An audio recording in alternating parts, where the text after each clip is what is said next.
बेमौसम बरसात की वजह से फसल कटाई में हुई देरी की वजह से इस साल गेहूं की सरकारी खरीद पिछले साल से पिछड़ी चल रही है।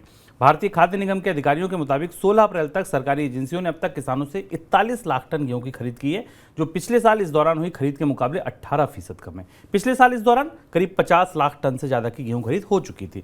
इस साल सरकार ने किसानों से समर्थन मूल्य पर 341 लाख टन गेहूं खरीद का लक्ष्य निर्धारित किया है, जबकि पिछले साल कम उत्पादन की वजह से सिर्फ 188 लाख टन गेहूं की खरीद हो पाई थी। सर, शुरुआती खरीद है, हालांकि हार्वेस्ट लेट है बेमौसम बरसात की वजह से, लेकिन ये जो शुरुआती आंकड़े मिल रहे हैं, क्या तस्वीर बनती दिख रही है? दो तीन बड़ी वजह दिख रही हैं और ख़ासतौर पर उन क्षेत्रों से आंकड़े आ रहे हैं जो भारत में रबी के मौसम में गेहूं की आपूर्ति की दृष्टि से, सप्लाई की दृष्टि से सबसे महत्वपूर्ण है। और आंकड़े आ रहे हैं पंजाब, हरियाणा और उत्तर प्रदेश से और राजस्थान से। यहाँ फसल की कटाई देरी से हुई है और इसके बाद बेमौसम बारिश हुई, जिसके कारण गेहूँ की सरकारी खरीद में कमी आई है।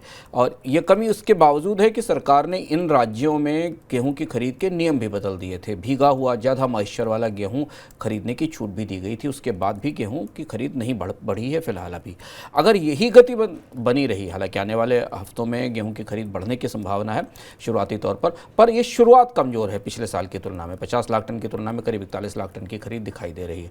इसने बाजार को, गेहूं की कीमतों के बाजार को थोड़े नकारात्मक संकेत भेजे हैं, क्योंकि यदि गेहूं की खरीद इसी गति से रही और बाजार में कीमतें ऊंची रहीं तो आने वाले समय में फिर सरकार को अपने पिछले साल के लक्ष्य के करीब पहुंचना मुश्किल हो सकता है। और यदि ऐसा हुआ तो फिर खाद्य महंगाई की चुनौतियां बनी रहेंगी, क्योंकि वैसे भी सरकार को इस साल गेहूं की फसल में खुले बाजार की कीमतों से प्रतिस्पर्धा करनी पड़ रही है। हमने पूरे साल लगातार खुले बाजार में कीमतें एमएसपी से, सरकार के समर्थन मूल्य से ऊंची देखी हैं।